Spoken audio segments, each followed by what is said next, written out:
يفيره الآيات الأنجلي في السماء يفيره الأديات الله خدو إترomba في السالفاتيون تانا وتخبر الربحة سلطان كبير تفرح كل الأرض مملي أبدان الدولة العجب وفي الديات السلطان تدين هيارا في الهول إن كله ليهلس مدلميت ليحكموه تفرح كل من الكنيسيام أتسا كلم زينا بالديات دولك سابيخ وهايد والهيتان تادان التمبيو بلايات تفرخت البوبلو مجبور فيه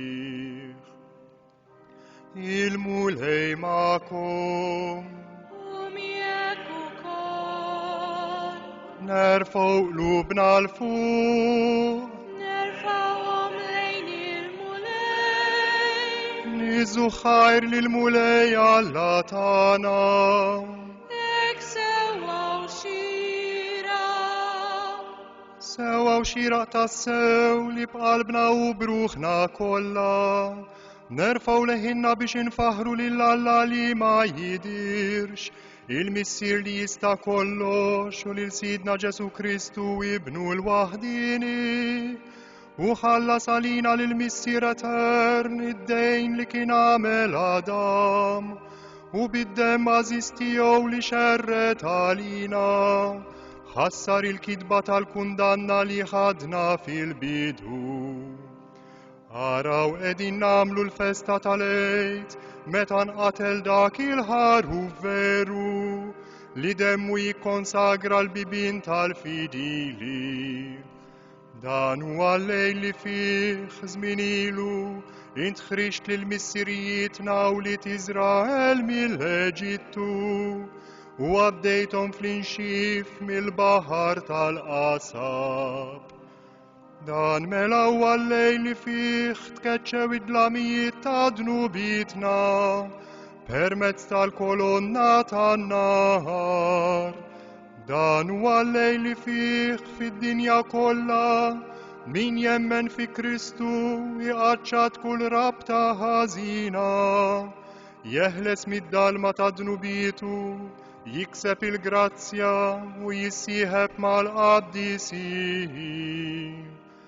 dan huwa l-lejl fih Kristu eret il-jasar tal-mewt u qam rebbieħ fuq is-setat tal-ħażen.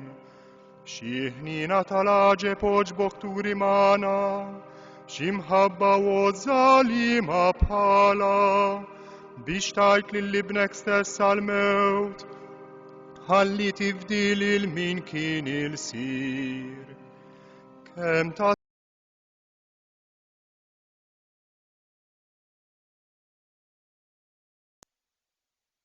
ja kienet la darba stħaqqila feddej kbir bħal dan.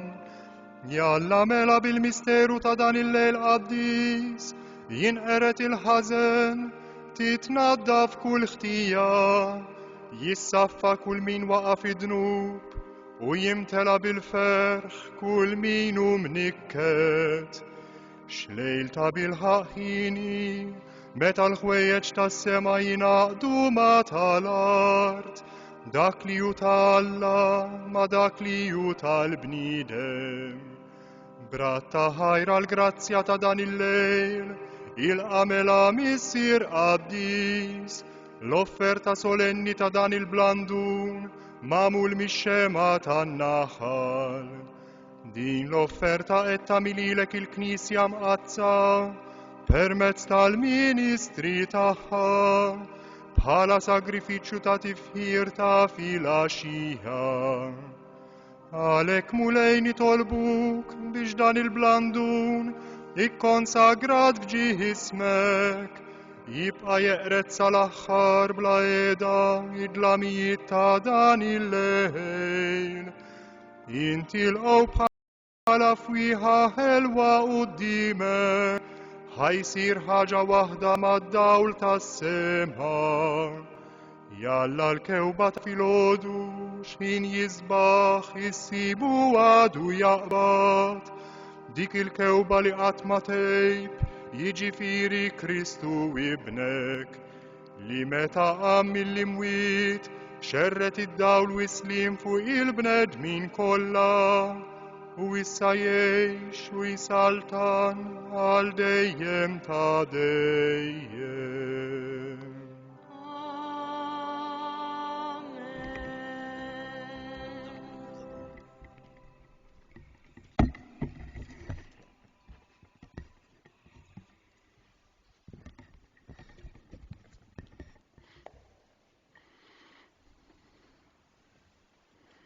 U tieżies, tajna bidu solenni għaċ-ċelebrazzjoni ta' dan lejt il-lejl għaddejs. Ejjew issa ninġabru b'qalbna ħalli nisemgħu il-kelma ta' Alla. Indawru ħsibijietna fuq dak kollu li fl-modi Alla għamel biex isalva il-poplu tiegħu u kejf fl-aħħar batilna lill-libnu biex jifdina. U nitolbu biex dan il-emejl ta' salvazzjoni li huwa il-għid tagħna Alla jwasslu sal-aħħar bil-fidwa tiegħu.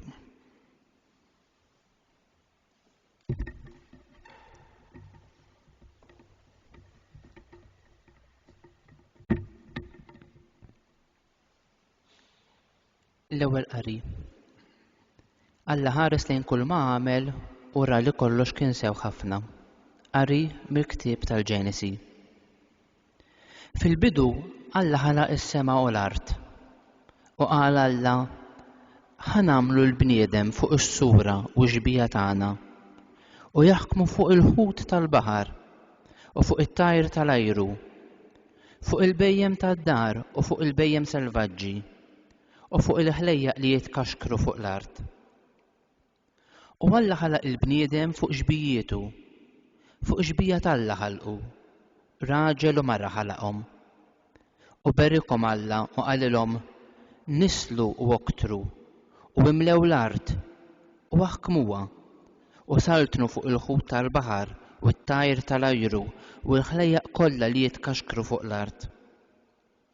U qal Alla araw jien tajtkom il-ħaxix kollu li jagħmel iż-żerrija fuq wiċċ l-art u s-siġar kollha li jagħmlu l-frott biż-żerrija dawn kollha jkunu għall-għajxin tagħkom. U lill-bejjem kollha selvaġġi u t-tajr kollha tal-ajru u l-ħlejjaq kollha li jitkaxkru fl-art li fihom nifs il-ħajja nagħtihom il-ħaxix kollu aħdar għall-għajxin tagħhom. U hekk sar. U ħares Alla lejn kull ma kien għamel u ara kollox kien tajjeb ħafna. Il-kelma tal-mulej. Għassam responsorjali inwiġbu flimkien ġeddet il-wiċċ tal-art mulej. Bierek ruħ tiegħi lil-mulej. Mulej Alla tiegħi inti kbir bil-bosta. Bis-sebħ u bil-ġmiel inti mlibbes. Bid-dawl bħal b'mantell inti mkebbeb. Ngħidu flimkien ġeddet. Int waqqaft l-art fuq is-sisin tagħha b'mod li qatt ma titħarrek. Bl-ibħra bħal blibsa inti ksejta u l-ilmijiet waqfu fuq ċaċet l-għolijiet. Ngħidu flimkien ġeddet il-wiċċ tal-art. Lejjun tiftħilhom għal ġol widien u huma jiġru qalb l-għolijiet. Ħedejhom jagħmlu l-għasafar tal-ajru minn qalb il-frija jisemmu l-għana tagħhom. Ngħidu flimkien ġeddet il-wiċċ tal-art. Inti ssaq il-muntanji mill-imħażen għolja tiegħek u tiġba l-art bil-frott ta' għemilek.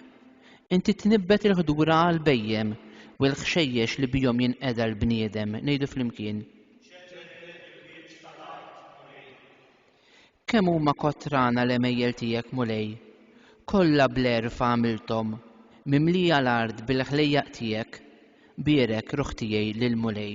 Ngħidu flimkien.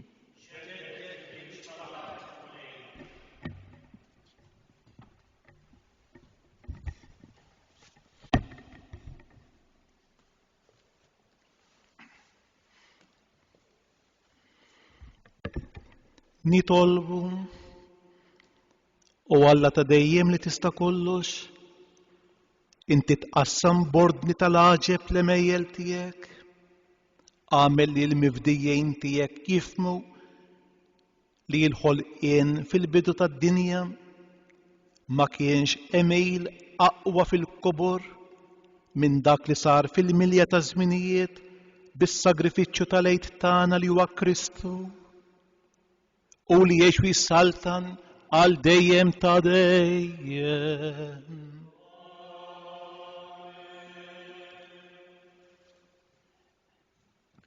U li Iżrael daħlu fin-niexef f'nofs il-baħar.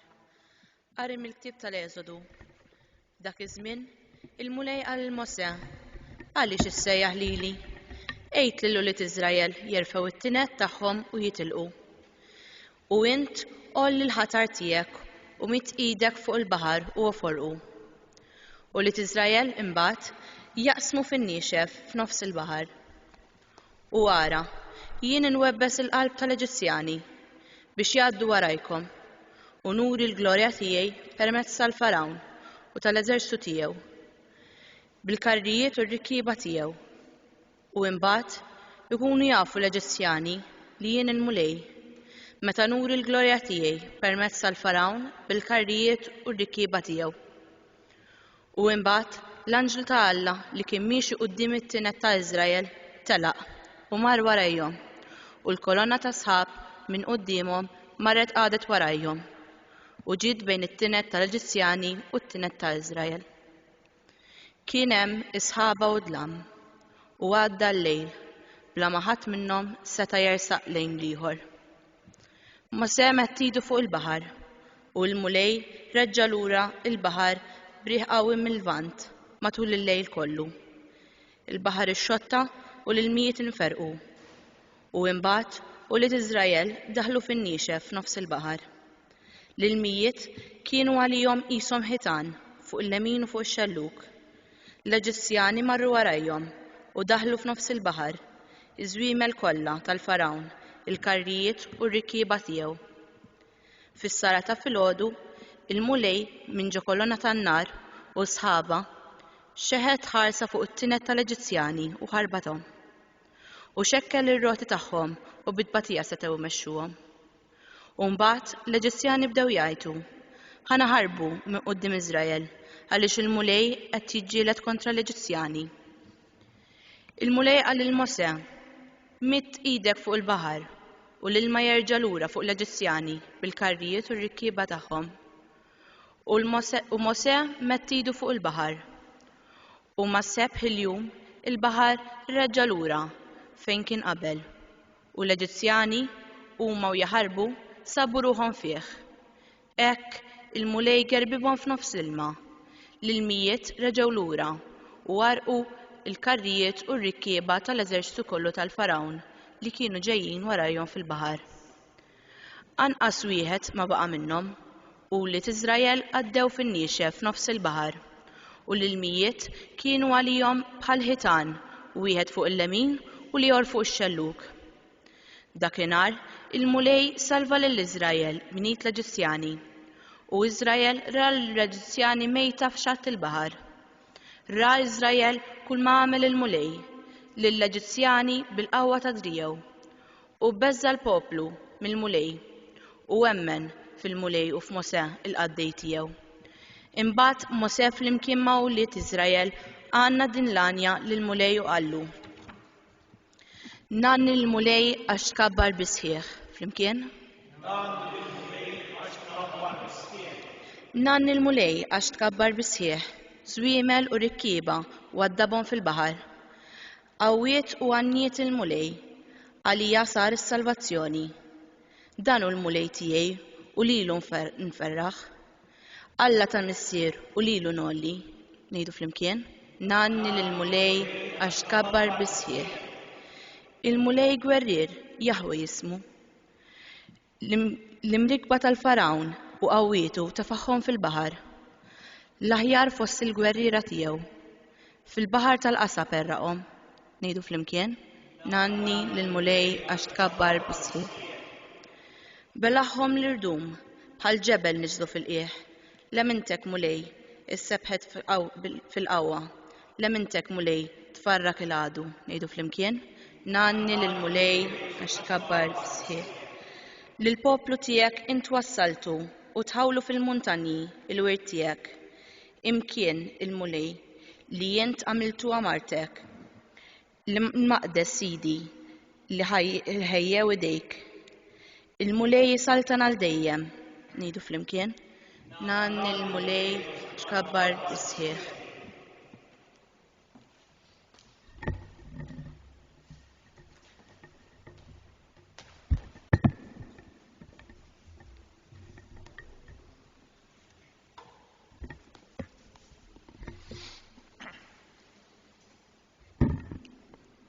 Nitolbu u Alla fid-dawl tal-patt il-ġdejt int fissirtilna l-ġubijiet li għamilt mal-poplu tiegħek fil-patt il-qadejn u rejtna kif il-baħar tal-qasab u għaxbija tal-fonti tal-Mamudija u kif il-poplu ta' Iżrael meħlus mill-jasar tal-Farawn u għaddell misterjuż tal-poplu Nisrani. Għati l-virtu tal-fidej l-ġinus kollha biex jiksbu l-privileġġ tal-poplu il-mażul tiegħek tal-imoddi u jitnistlu mill-ġdejt bl-Ispirtu Santu bi Kristu Sidna.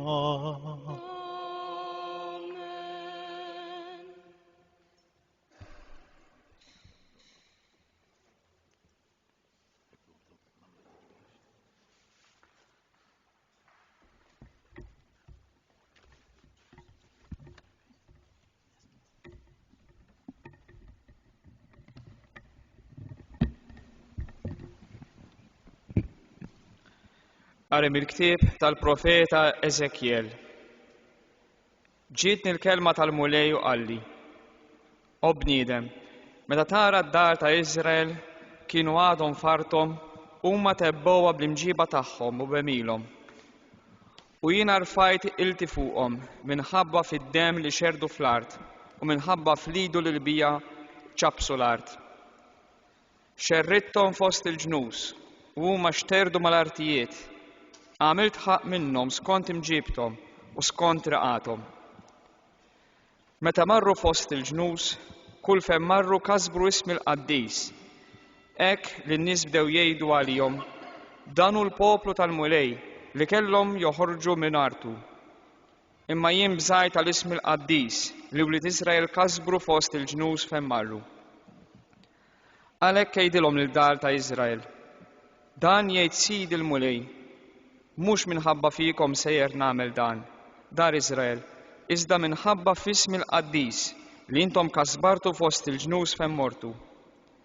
Jien inqaddes ismi l-kbir imkasbar minnkom fost il-ġnus li f'nofshom kasbartuh u l-ġnus ikunu jafu li jien għall-mulej.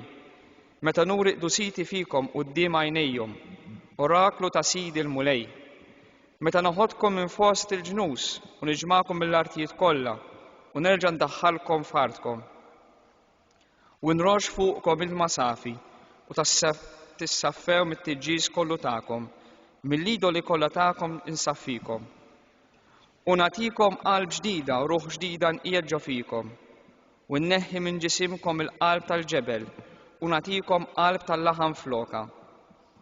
U nqiegħed ruħi ġo fikom u nagħmel li timxu skont il-kmandamenti tiegħi u li żommu l-preċetti tiegħu tħarsuhom. U tagħmlu fl-art li tajt lil missirijietkom u intom tkunu l-poplu tiegħi u jiena nkun Alla tagħkom. Il-kelma tal-mulej.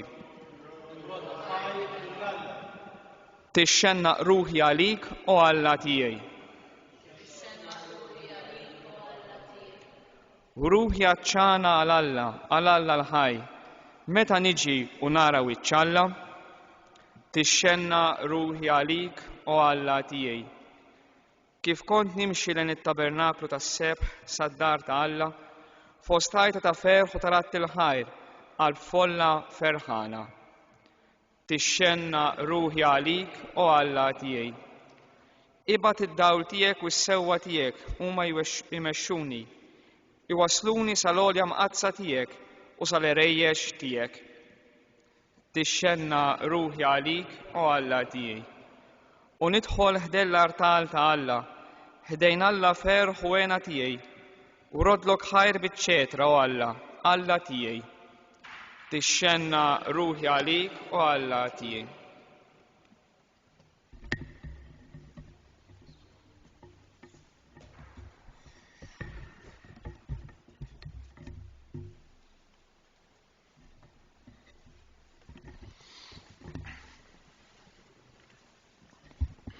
Nitolbu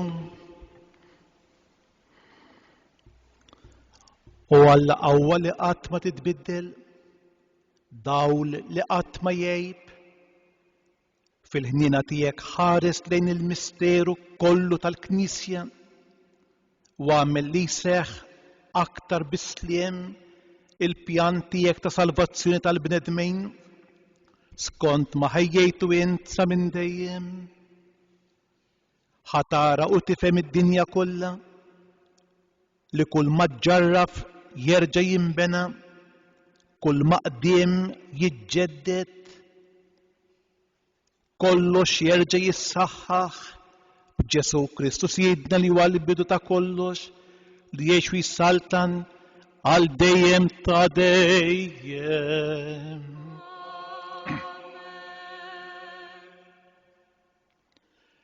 Gloria lill'Alla fil-għoli ta' smewiet.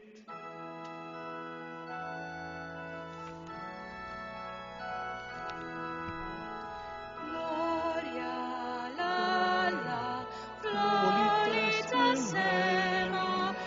Gloria l'Alla, flori ta' smewiet.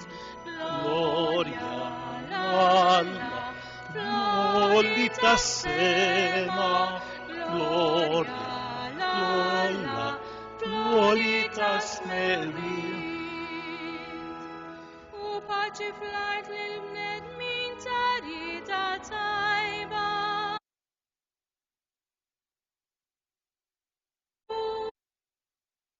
Dawk natuk ġid, inroddu lek ħajra l-glorja kbira tiegħek. Mulej Alla Sultan tas-sema, Alla Missier li tista' kollox, mulej ben waħdini Ġesu Kristu. Mulej Alla ħaruf tal-Alla bin il-Missier. Gloria l'Alla, Flori ta' sema, gloria l'Alla, flori ta' smewiet. Gloria l'Alla, flori ta' sema, gloria l'Alla, flori ta' smewiet. int li tneħidnu mit-tad-dinja ħenna lina. Int li tneħidnu mit-tad-dinja il-qattar tagħna. Int li qed fuq l-lemin tal-Missier ħenna lina. Għaliex int waħdek qaddis, int waħdek mulej, int waħdek il-għoli Ġesu Kristu, mal-Ispirtu Santu fil-glorja tal-Missier Alla. Gloria, gloria, flori ta' sema, gloria l'Alla, flori ta' smewiet. Gloria l'Alla, flori ta' sema, gloria l'Alla, flori ta' smewiet.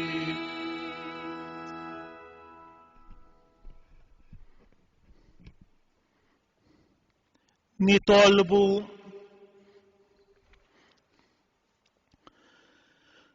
u Alla inti ddawwal dan il-lejl li żjed qaddejs bis-seb tal-qawmien tal-mulej mill-imwiet. Għajjem fil-Knisja tiegħek l-ispirtu tal-adozzjoni biex aħna niġġeddu fir-ruħ u l-ġisem u naqduk fis-safa ta' qalbna. Dan nitolbuh bibnek Ġesu Kristu Siedna li hu Alla li miegħek jgħix u jsaltan flimkien mal-Ispirtu Santu għal dejjem ta' dejjem.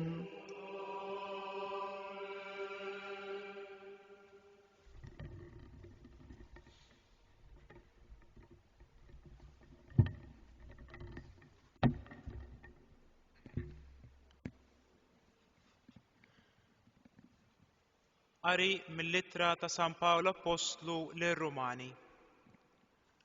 Ħuti, ma tafux li aħna l-koll li tgħammidna fi Kristu Ġesu tgħammidna fil-mewt tiegħu? Intfinna miegħu fil-mewt permezz tal-Magħmudija, sabiex kif Kristu kien imqajjem mill-imwiet permezz tal-qawwa glorjuża tal-Missier, hekk aħna ngħixu ħajja ġdida. Jekk aħna sirna ħaġa waħda miegħu f'mewt tixbaħ lil tiegħu, hekk ninaqdu miegħu fil-qawmien tiegħu mill-mewt. Dan nafu li l-bniedem il-qadim tagħna issallab miegħu biex jinqered dan il-ġisem ta' dnub, sabiex ma nkunux aktar irsiera ta' dnub. Min imut jeħles mid-dnub. Jekk aħna mitna ma' Kristu, nemmnu wkoll li qed ngħixu ma' Kristu. Nafu li Kristu qam mill-imwiet u ma jmutx aktar. Il-mewt ma għadix taħkem fuqu. U li miet darba l dejjem għad-dnub u issa li qiegħed jgħix għal Alla. Hekk ukoll intom għandkom tqisu lilkom infuskom mejtin għad-dnub, iżda ħajjin għal Alla fi Kristu Ġesu.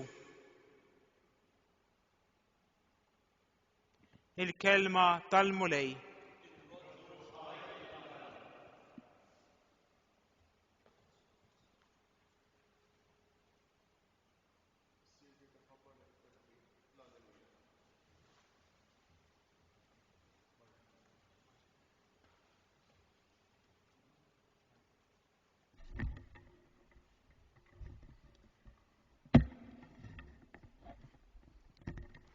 Alleluja, alleluja, alleluja.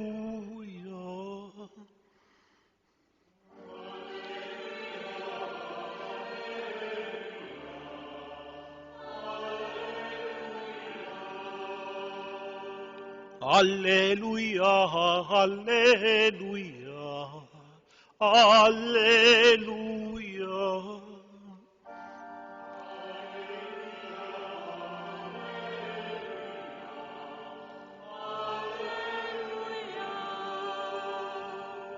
Alleluja, alleluja, alleluja.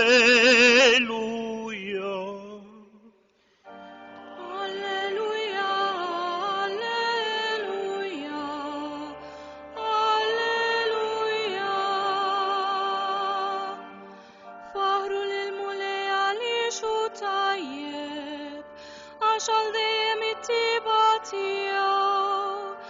Ħajdu li Israel għal dejjem it-tiba tiegħu.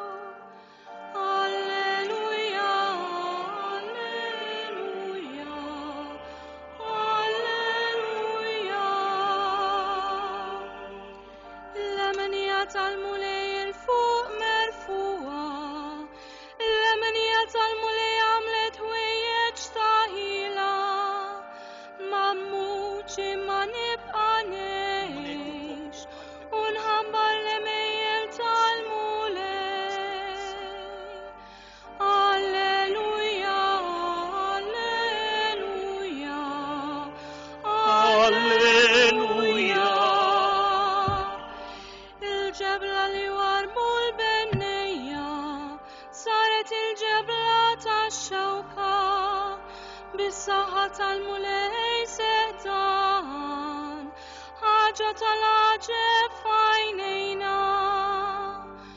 Alleluja, alleluja, alleluja.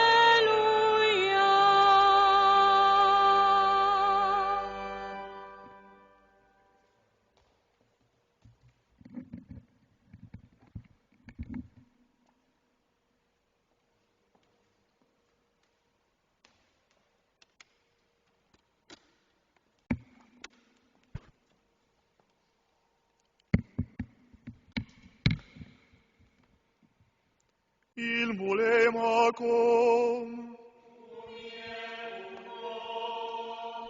Ħari mill-Evanġelju maddes skont San Mattew.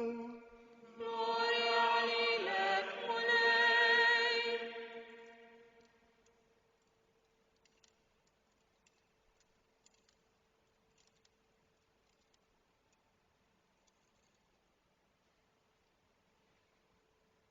Meta għadda s-sibt maż-żernieq tal-ewwel jum tal-ġimgħa, Marija ta' Magdala u Marija l-oħra marru jaraw il-qabar.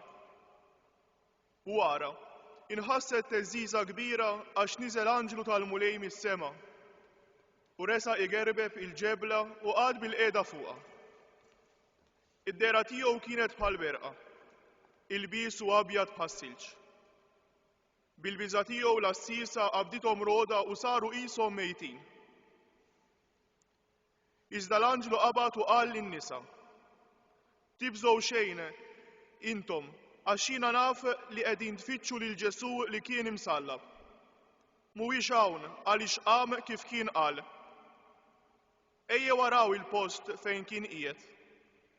U morru malajr għidu lid-dixxipli tiegħu: qam mill-imwiet. U waraw, huwa sejjer il-Galilea qabilkom, taraw hemmhekk. Araw, għedtulkom. Dawk telqu malajr minn ħdejn il-qabar kollhom biża u ferħ kbir u marru jiġru jagħtu l-aħbar lid-dixxipli tiegħu. U wara, iltaqa' magħhom Ġesu u qalilhom: Islim għalikom. Huma resqu lejh, qabdulu riġlejh u nxteħtu qudiemu. Imbagħad Ġesu qalilhom: Tibżgħu xejn. Morru waslu l-aħbar lil Ħuti biex jitilqu lejn il-Galilea, li jarawni hemmhekk. Il-kelma tal-mulej. Tifila Kristu.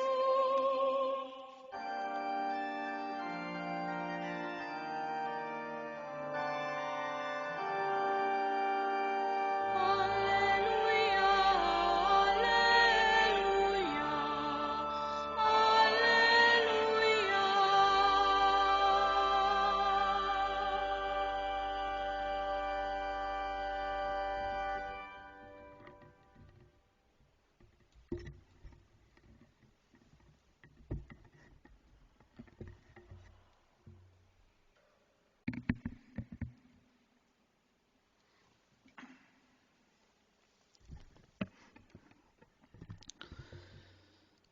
lejt il-Kbejr. U l-Knisja twaslilna messaġġ ta' tama. Kristu għamil mewt. Għax m'għandniex aħna wkoll nittamaw illi dan Alla jenna biex jeħlisna minn dak kullu li qiegħed itaqlilna qalbna u moħħna. Għaliex ħanitkellem għallum. Min jaf kemm qed isir talb lil Alla. Mulej jeħlisna minn dan il-flagell tal-coronavirus. Ħafna jittamaw illi sa fl-aħħar qatt naraw sinjal, xi intervent straordinarju minn Alla. Biex ma nsemmejx imbagħad eżempji iktar ordinarji. Fenna fin xi ħadd marit b'marda terminali. U l-familjari u jqabdu l-oħrajn għax jittamaw li dan Alla, dan Kristu rxoxt, għandu jagħmel xi ħaġa. Jien naħseb illi jekk ma nifhmux sewwa x'inhi din it-tama tagħna, kapaċi nidħlu fi kriżi, kapaċi nidħlu fi kriżi. Għaliex ngħiduha kif inhi aħna ħafna drabi it-tama tagħna hija waħda irħisa. Hija sempliċement ottimiżmu. Hekk. Għax hemm xi ħaġa fina li tgħidilna irdu l-affarijiet bis-sewwa. Imma dejn it-tama tagħna u kif niċċelebraw ħlejt. Jien ngħid għall-grazzja t'Alla dis-sena m'għandniex ġiri bl-istatwej tal-irxoxt. Għax xi drabi qisu it-tama tagħna ġrejna ġirja bih u issa żaqna mimlija. Bibtijaj, ikun hemm waqtiet bħal huma dal-għaddej minnhom li aħna nindunaw li maħniex għallat.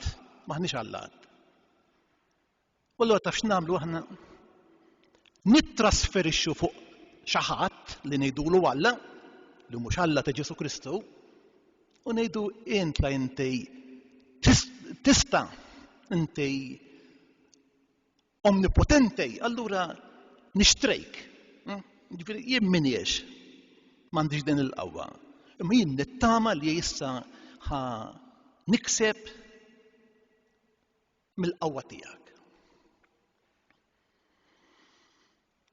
Bibtiegħi mhux din it-tama nisranija.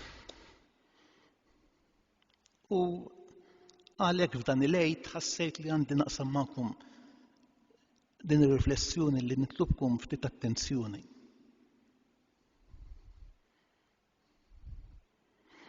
Il-lowt għax anke l-lowt jiċċelebraw l-għid, jiġifieri ifakru il-passaġġ li jagħmlu mill-eskjavitu u daħlu fl-art imwiegħda, nafuha l-istorja. U fir-ritwal tal-lowt hemm passaġġ fejn it-tifel u lill-missier jgħidlu pa. Għaliex dan il-lejl ma m'għandniex norqdu bħas-soltu kmieni? Il-missier jgħidlu ħa ngħidlek ibni, għax dan mhux lejl bħall-oħrajn, dan huwa lejl li fih aħna niftakru nerġgħu nirrakkontaw x'għamel Alla magħna. Bibtiegħi dan mhux lejt ta' Kristu. Mhux lejt aħna ma ħanix hawn biex noqogħdu nirrakkontaw l-istajjar. Aħna qegħdin hawn biex niċċelebraw il-qawmien ta' Kristu. Illum Kristu hu ħaj.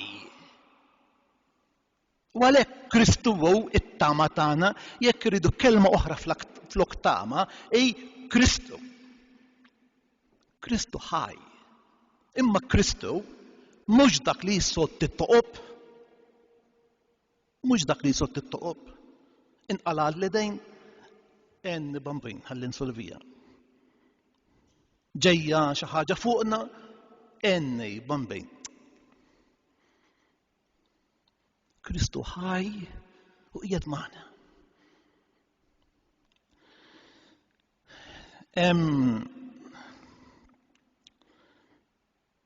Bniedem kontemplattiv jgħid ftakru li Kristu qal fuq is-salib kollox mitmum. Kollox mitmum. Imma mhux kollox mitmum għalija u għalejk. Aħna għadna work in progress. Hemm ħafna affarijiet li jridu jintemmu. Pereżempju, aħna ngħidu nilmemnu imma l-fidi tagħna ħbib tiegħi. Dagħbien jifred bejn il-fidej u l-ħajja. Il-fidi għalina ta' ħafna drabi taf x'inhi koreografija. Koreografija.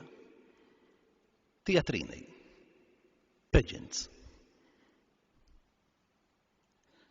Tradotta fi stil ta' ħajja.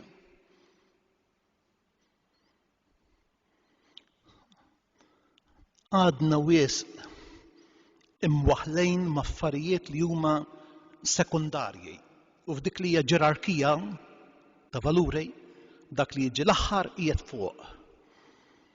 Forsi nindunaw. Imbagħad kif qed il-bieraħ ħassarna mill-lessiku tagħna, mill-vokabularju tagħna il-kelma proxmu. Ħassarnija. Għaliex hawn aħna li nemnu għandna sens ta' individwaliżmu qawwi ħafna.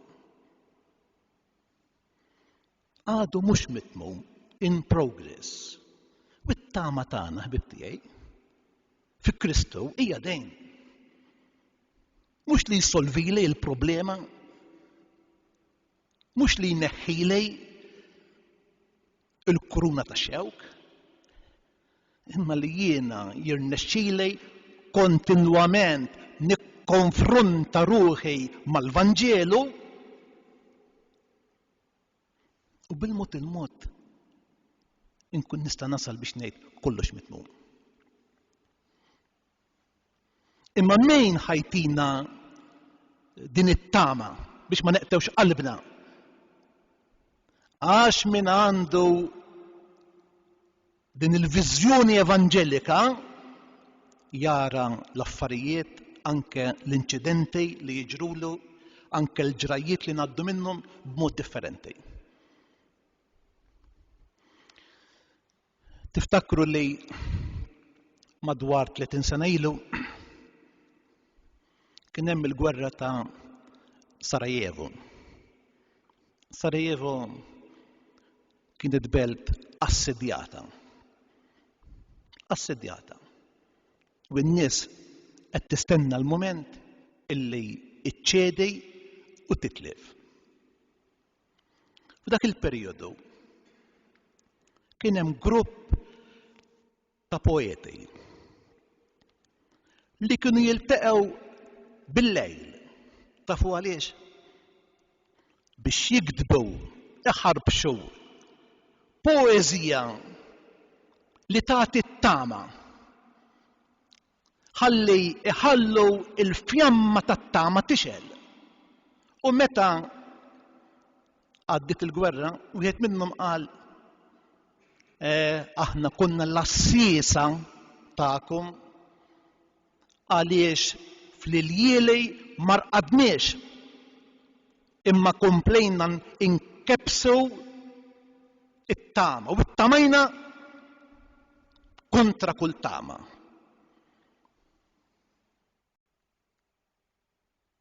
Nsemmilkom eżempju ieħor. Hemm waħda Olandiża, Ludija, qed Hilsum. Kienet ma temminx imma mbagħad reġgħet soprit il-Alla f'ħajjitha. U kienet fil-kamp tal-kunċentrament Auschwitz, biżżejjed ngħidlek. Ġifieri tara l-krudeltà inkarnata. Il-vjolenza fl-aqwa tagħha.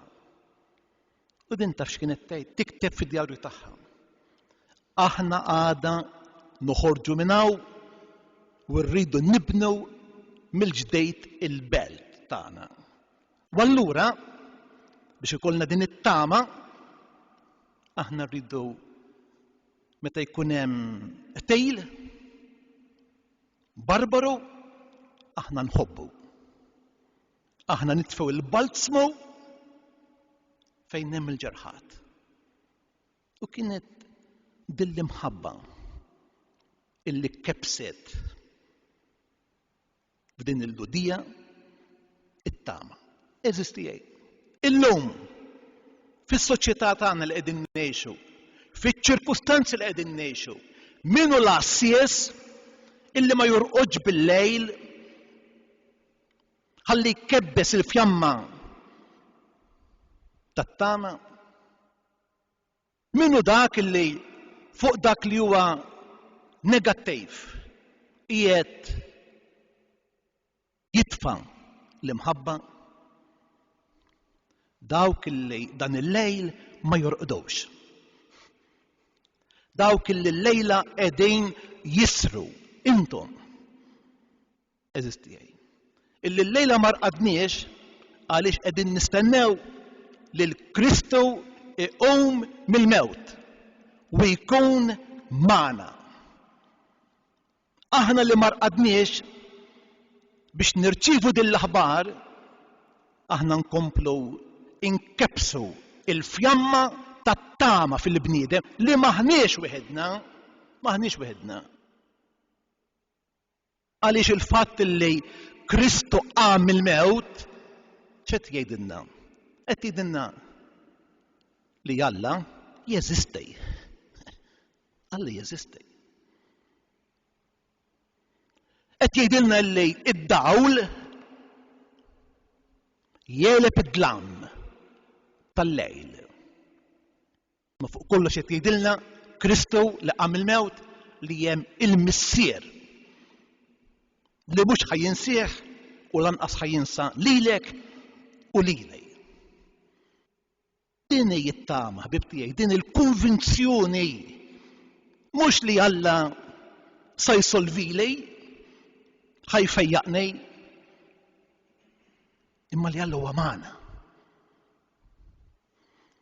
Il-teologu Luteran Bonhoeffer għandu espressjoni sabiħa ħafna jgħid Alla mhux ħajselvana midbatija imma fidbatija.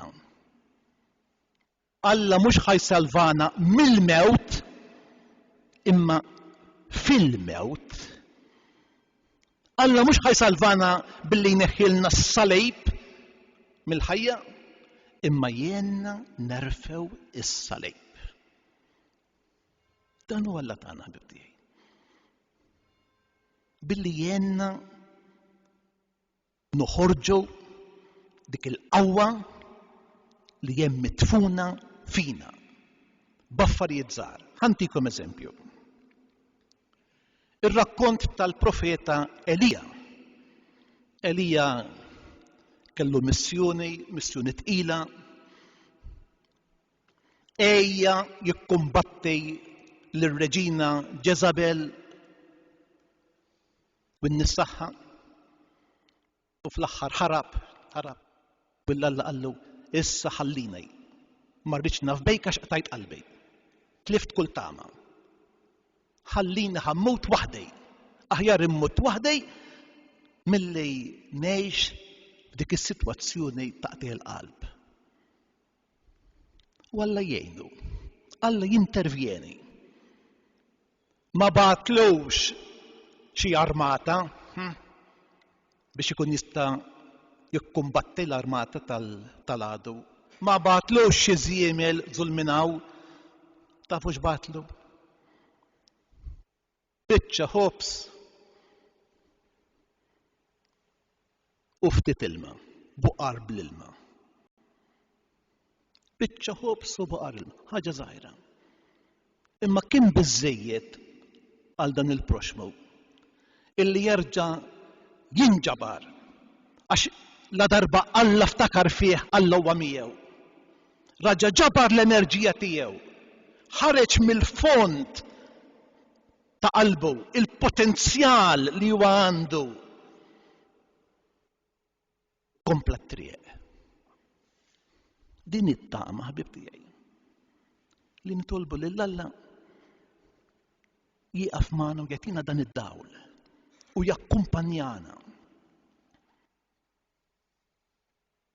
Dejn l-Olandiża qed iħilsu għandha talba li forsi għax it-teoloġi hija eretika imma mhix. Tgħid meta Alla ma jgħinniex ngħinu jien. Goffata. Meta Alla ma jgħinniex ngħinu aħna. U kif ngħinu lil Alla? Billi nkunu solidali ma' xulxejn. Hija tgħid mhux Alla responsabbli għalina, aħna responsabbli għalih. Profondi għeda s-sentenzi.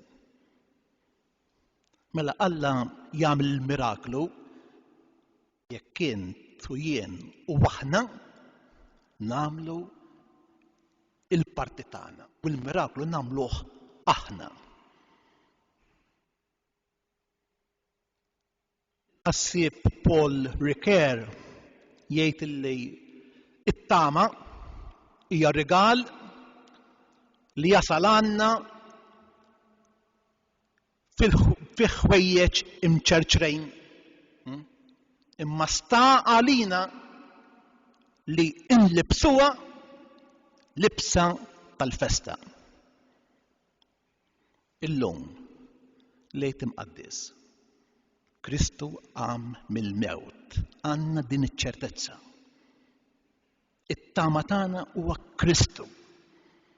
Imma din it-tama bħalma jgħid dan il-ħassieb hija don li jasal għandna imgeżwer f'libsa imċerċra.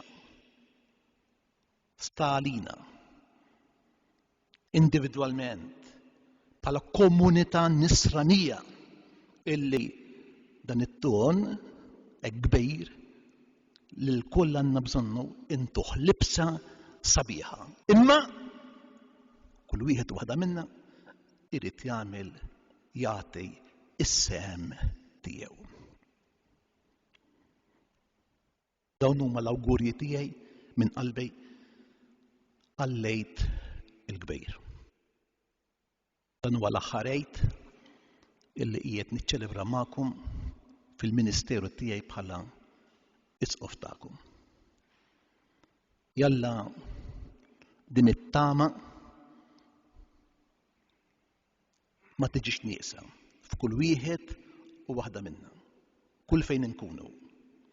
U jalla nkunu knisja illi qabbar ix-xandar din it-tama li mhijiex fierħa. Ikun infaħħar Ġesu Kristu.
U tieżies nitolbu lill-Alla l-Missier li jista' kollox biex isawwab il-grazzja tiegħu fl-ilma ta' dan il-fontej biex daw kollha li fih jitnislu mill-ġdejd jingħaqdu fi Kristu mal-uliet adottivi ta' Alla.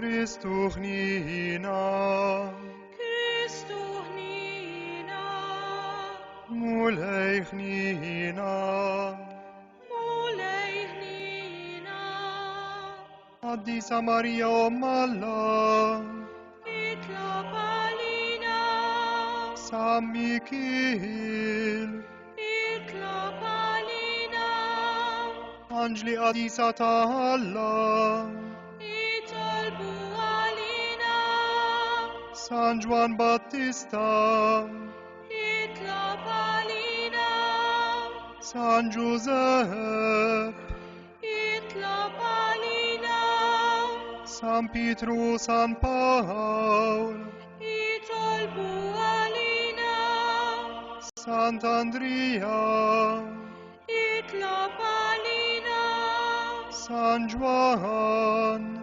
itla palina, Santa Maria Maddalena, itla palina, San Stefano, itla palina, Sant'Ignazio d'Antiochia, itla palina, San Laurent, itla palina, Santa Perpetua o Santa Felicita, itolbu alina, Santa Agnese, itla palina, Sant'Ursola, itla palina, San Girgor, itla palina, Sant'Uistin, itla palina, Sant'Atanasio, itla palina,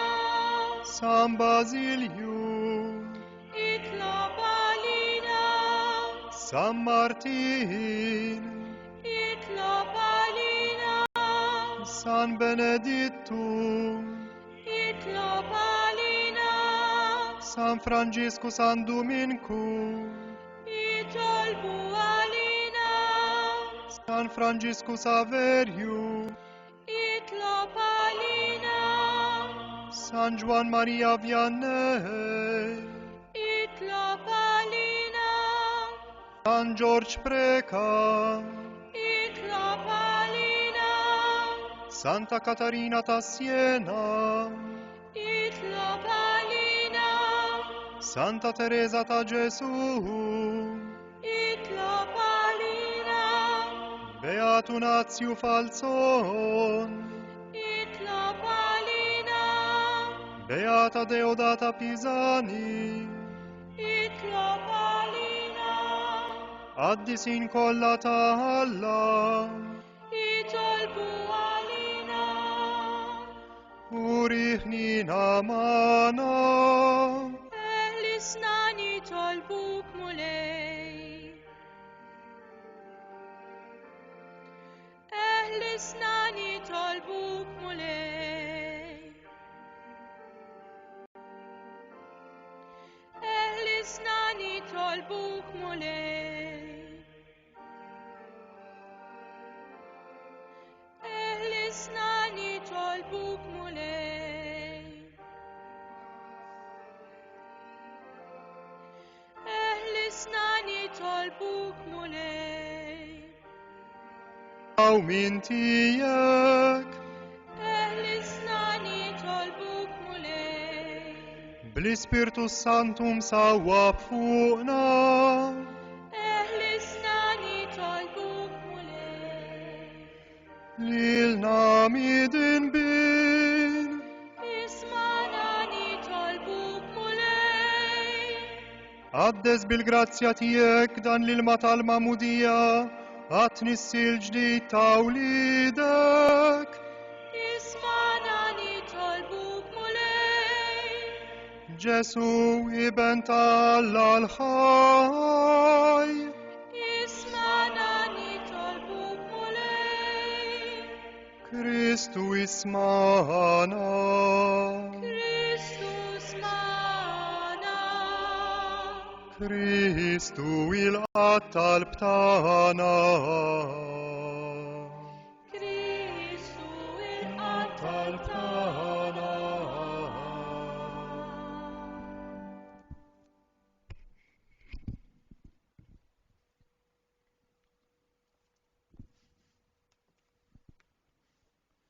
u Alla.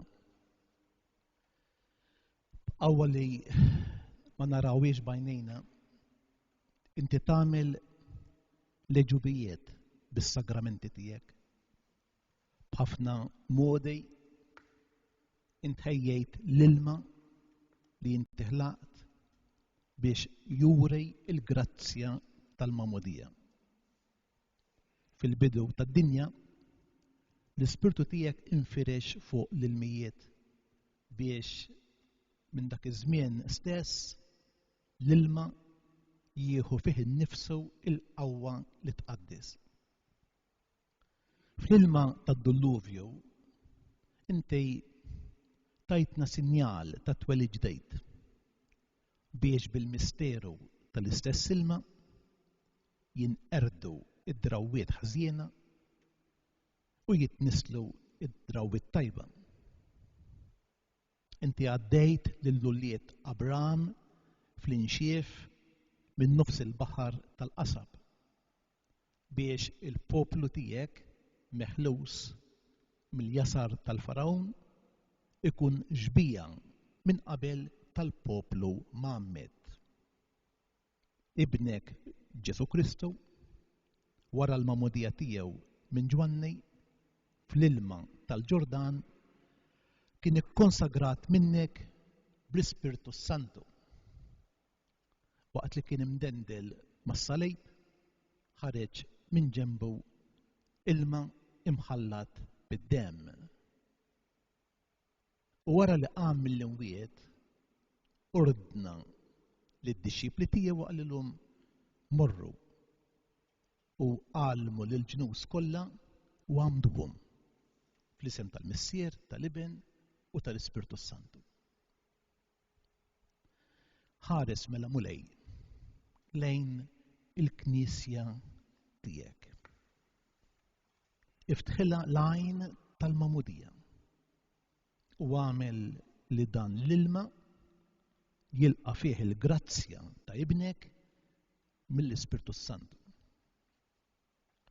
Biex il-bniedem li inti ħlaqtu ġbija tiegħek jinħasel minn kull tindejs tad-dnub permezz tas-sagrament tal-mamudija u mill-ilma u l-Ispirtu Santu jirxoxta bħala iben ġdejt tiegħek.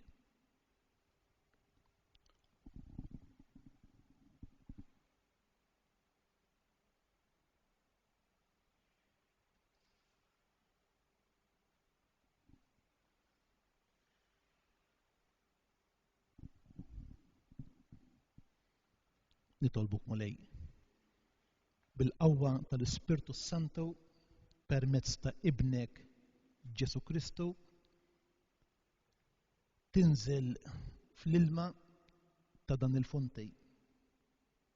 Ħalli dawk kollha li mill-mamudija jindifnu fil-mewt ta' Kristu iqumu miegħu għal ħajja ġdida u li jgħixu jisaltan għal dejjem ta' dejjem.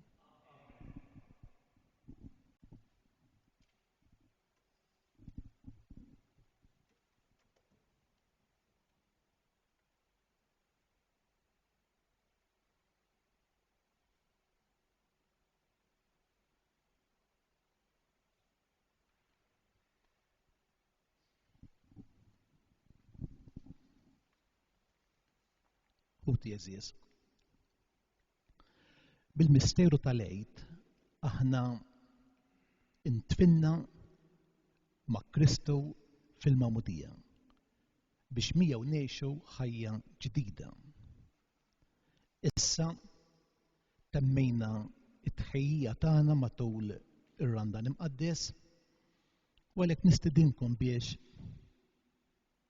anke minn djarkom inġeddu l-wediet tal-mamudija tagħna li bihom darba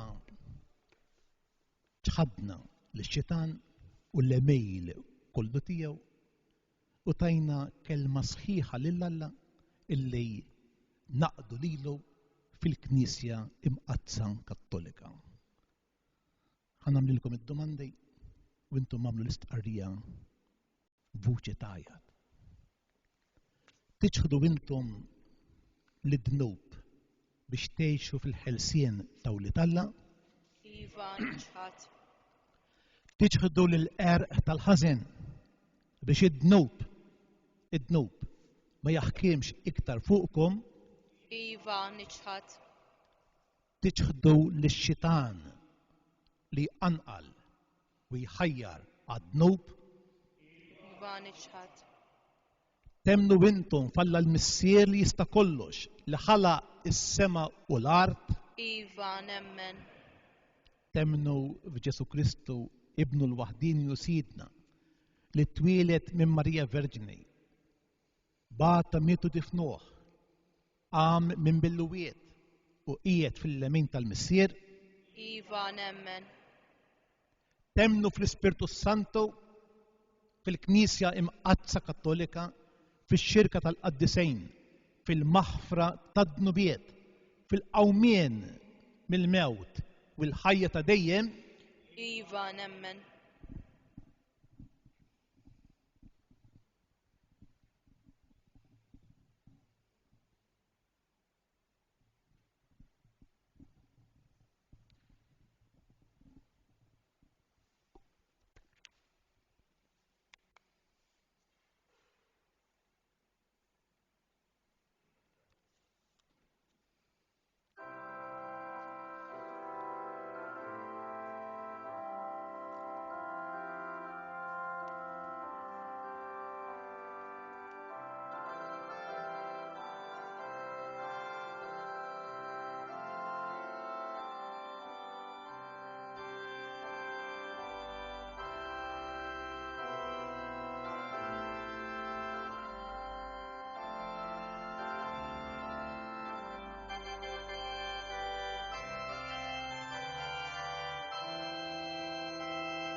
tiegħek.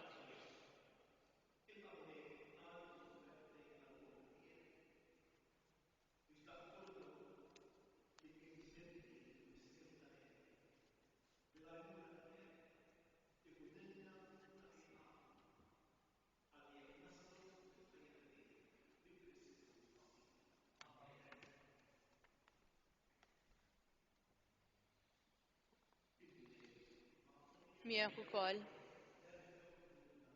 Nerfgħuhom lejn il-mulej. Hekk sewwa u xieraq.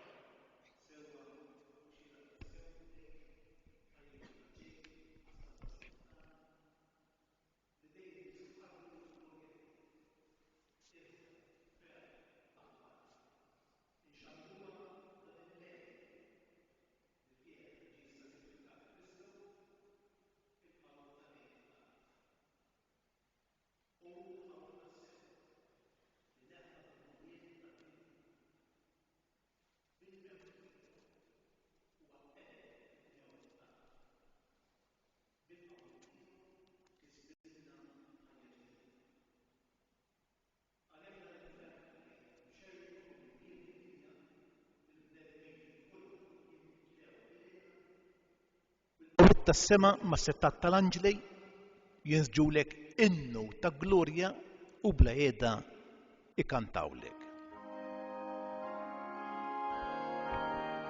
Addis, addis, addis, il-mulej Alla tal-eżerċti ismewitu l-art mimlija bil-glorja tiegħek. Osanna, osanna, osanna fil-għoli tas-sema.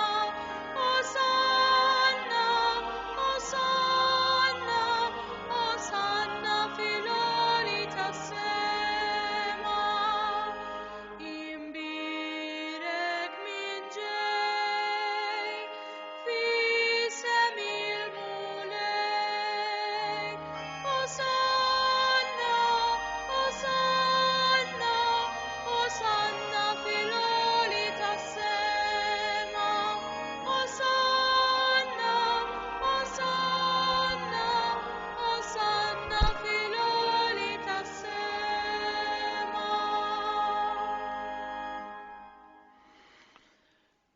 Missier ħanejn biċ-ċokuntana nitolbuk bibnek Ġesu Kristus Jidna ilqa u bierek dall-offerti safja u qaddisa li ġibna għas-sagrifiċċju. Aħna nofruhomlok l-ewwel nett tal-Knisja tiegħek qaddisa u Kattolika. Għatija sliem, ħarisa, għaqqada, mexxija mad-dinja kollha. Flimkien mal-qaddej tiegħek il-missier tagħna il-Papa Franġisku, miegħi qaddej tiegħek mingħajr ma jistħoqli li jħaddnu u jistqarru il-fidi vera u kattolika li għaddewlna l-Apostli. Ftakar mulej fil-qaddejja rifiċċju ta' tifħir għal ġid tagħhom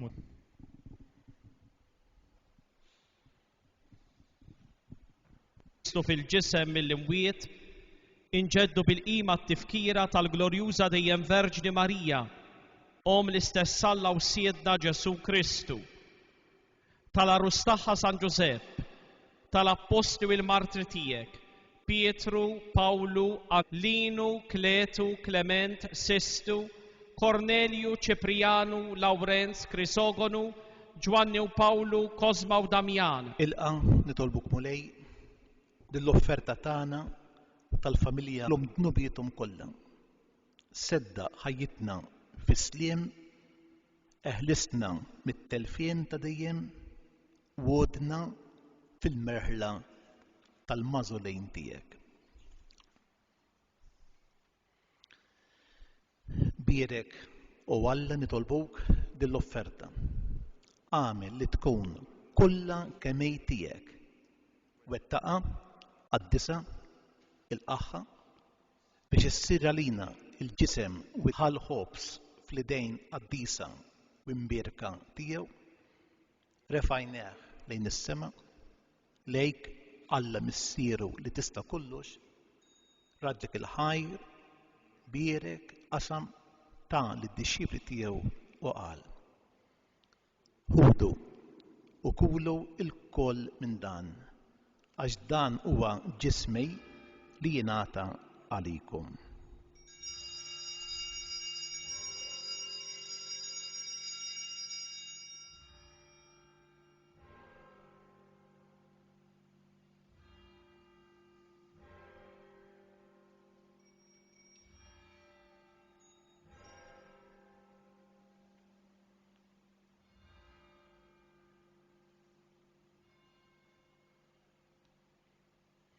Hekk ukoll wara l-ikla ħadan il-kalċi għażejs fl-idejn qaddisa u mbierka tiegħu, reġa' ratt il-ħajr bierek tal-disċipli tiegħu u qal: Ħudu biex xorbu minnu l-koll, għax dan huwa għal maħfra tad-dnubiet.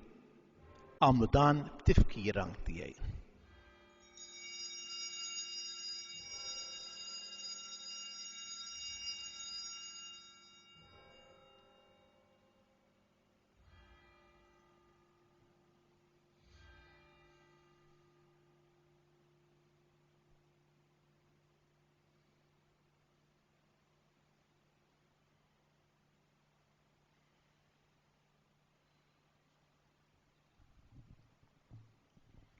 Dan hu l-misteru tal-fidi.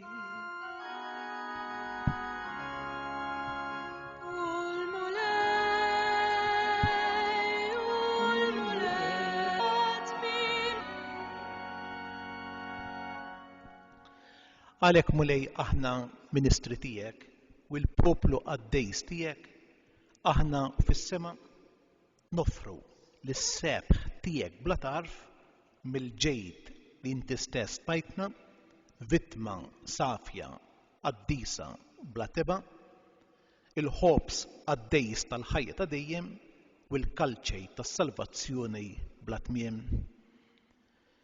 Ixħed fuqhom ħarsa tat-tjieba u sliem, ilqaħħum bħalma oġbok tilqa' l-offerti tal-qaddej ġus tiegħek qabel, is-sagrifiċċju ta' missierna Abraham u s-sagrifiċċju li joffrilek il-qasis il-kbir tiegħek Melkisedek, sagrifiċċju qaddejs vittma bla teba.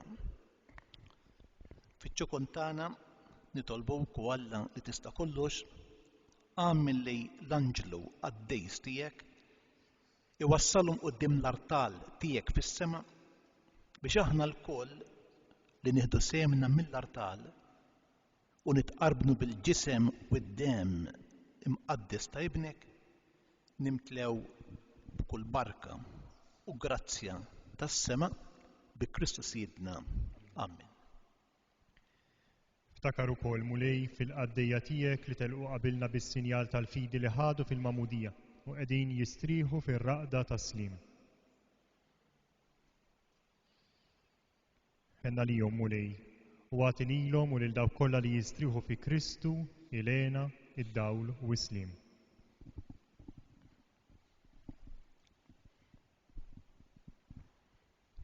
Lilna wkoll midinbin qaddejja tiegħek li nittamaw fil-kotra ta' ħniena tiegħek, għatina sem fix-xirka tal-qaddisin apostli u martri tiegħek, Ġwanni, Stiefnu, Mattija, Barnaba u tal-qaddisin tiegħek kollha.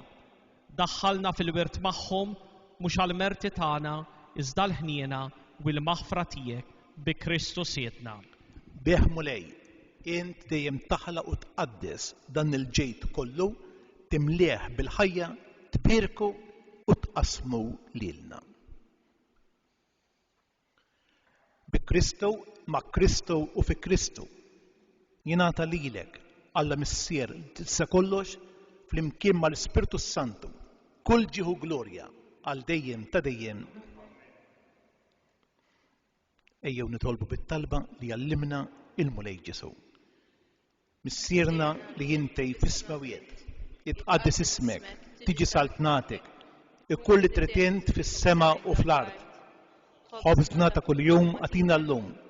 Aħfrinna d-nubietna, palma naħfru li minnu ħati għalina. La ddaħħalniex fit tiġrejb, iżda eħlistna mid-deni. Eħlistna nitolbuk mulej minn kull deni. Għatina fit-tieba u l-ħnina tiegħek il-paċi fi żmienna biex inkunu ħielsa dejjem mid-dnub, imħarsa minn kull inkwiet. Aħna u nistennew u nittamaw ilena u l-miġja tas-Salvatur tagħna Ġesu Kristu. Mulej Ġesu Kristu, li jgħid lill-apostli tiegħek inħallilkom is-sliem, natikom is-sliem tiegħi, la tħarix lejn dnubietna, imma ħares lejn il-fidej tal-Knisja tiegħek, għad jaslimu l-għaqda li inti trid fiha. Int li tgħix wis-Saltan għal dejjem ta' dejjem. Il-paċi tal-mulej tkun dejjem magħkom. Għatu il-paċi lil xulxin. Paċi magħkom.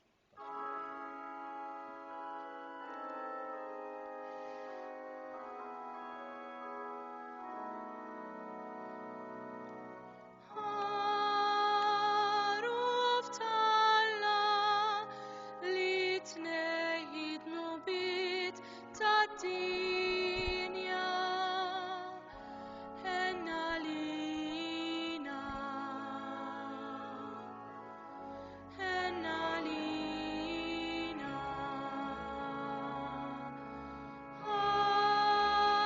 Ħaruf tal-Alla li tneħħid nubiet tad-dinja. Henna lina, henna lina.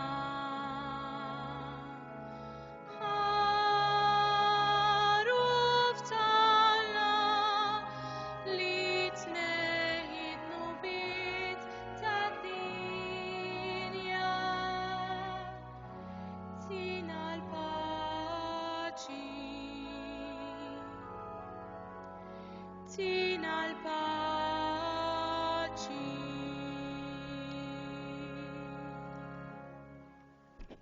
Danu l-ħaruf talla, danu li neħid nubiet tad-dinja, ħenjejn dawk mistiedna għall-ikla tal-ħaruf.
F'dan il-waqt nistedinkom sabiex minn ġewwa djarkom tissieħbu spiritwalment fix-xewqa ma' din it-tqarbina mqazza.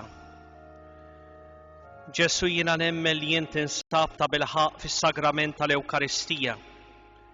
Inħobbok fuq kollox bir-rid nitqarben. Minħabba li bħalissa ma nistax nilqek ġewwa fija taħt ixbija tal-ħobs, għall-inqas ejja fija bix-xewqa tħallina qatt nidbiet minnek, irrid inħobbok. Amen.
nitolbu xerret fina mulej l-ispirtu tal-imħabba tiegħek u bħalma tmajtna bis-sagrament tal-għid hekk ukoll fit-tjieba tiegħek għamel li aħna nkunu l-koll qalb waħda bi Kristu Sidna. Amen. Fit-tmiem ta' din iċ-ċelebrazzjoni nixtieq li fismi fisem ħut is-saċerdoti partikolarment il-kapitu tal-katedral illi bil-kondizzjonijiet u fiċ-ċirkustanzi li nsabu fihom ma setgħux ikunu hawnhekk fiżikament preżenti magħna, imma ċertament huma maqudin magħna minn ġewwa djarhom. Nixtieq nawgurawlek għid mimli tama anke fl-ispirtu ta' dak illi samt magħna. U nestendi dawn l-awguri tiegħi u tagħna l-koll lil dawk kollha illi kienu maqudin magħna minn ġewwa djarhom permezz ta' Shake Television kif ukoll permezz tal-Facebook tal-parroċċa u permezz ta' Radio Katedral. Nagħmel nagħti tislima speċjali li parroċċani ta' din il-komunità parrokjali u nawguralhom illi f'dawn iċ-ċirkustanzi jkunu verament għaddejja illi joffru s-servizz tagħhom biex inislu it-tama kull fejn ikunu, partikolarment fil-konfront ta' dawk li huma waħedhom, anzjani, jew huma morda, jew inkella dawk illi huma impenjati fil-qasam mediku u ċivili u b'tant responsabilità u impenn qegħdin iġorru dan il-pis. Jalla id-dawl ta' Kristu li ċċelebrajna f'dan il-lejl ikun il-faraġġ tagħna. Għada jerġa' jkollna iċ-ċelebrazzjoni tal-quddiesa fl-10:09 ta' filgħodu illi tkun trasmessa fuq il-Facebook tal-parroċċa kif ukoll permezz ta' Radio Katedral u fil-għaxija fis-6 Monsignor Isqof jerġa' jkun magħna biex jiċċelebra l-Ewkaristija ta' ħadd il-għid li Ewkaristija tkun ukoll imxandra fuq l-istazzjon Shake. Għada filgħodu l-Katedral ikun miftuħ bejn it-8 u l-10 ta' filgħodu għat-tal privat u min jixtieq jista' jiġbor ukoll il-mambierek sabiex ikun preżenti fid-djar tagħna u nġeddu l-grazzja tal-mamudija tagħna f'dan il-għid qaddis. Wara il-barka ta' Monsignor Isqof sejrin nitolbu inkantaw l-antifona tal-Madonna Reġina Ċeli għal dan iż-żmien tal-għid. Ninsabu hawnhekk f'dan il-Katedral tal-Assunta u allura nitolbuha illi nkunu bħala verament messaġġiera u appostli tat-tama fi żmienna. Nitolbu l-barka tal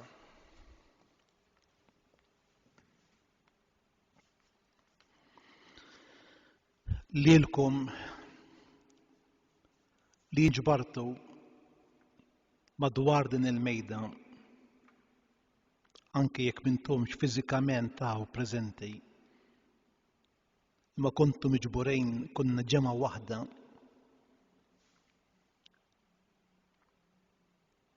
Alla li jista' kollox jagħtikom il-barka tiegħu u fil-ħnina tiegħu iħariskom minn kull tiġrejb ta' dnub. U illi iġeddidkom għal ħajja ta' dejjem bil-qawmien ta' ibnu l-waħdieni mill-imwiet iwettaqkom fit-tama fil-ħajja bla tmiem. Bħalma fakkartu bil-ġabra il-passjoni tal-mulej u issa qegħdin tifirħu fil-festa tal-għid iwassalkom ukoll bil-grazzja tiegħu fil-festa tal-għena għal dejjem fis-sema. U l-barka ta' Alla li jista' kollox tinżel fuqkom il-Missier, Ibn u l-Ispirtu Santu. Morru fil-paċi ta' Kristu, alleluja, alleluja. Nrodu ħajli l-Alla, alleluja, alleluja.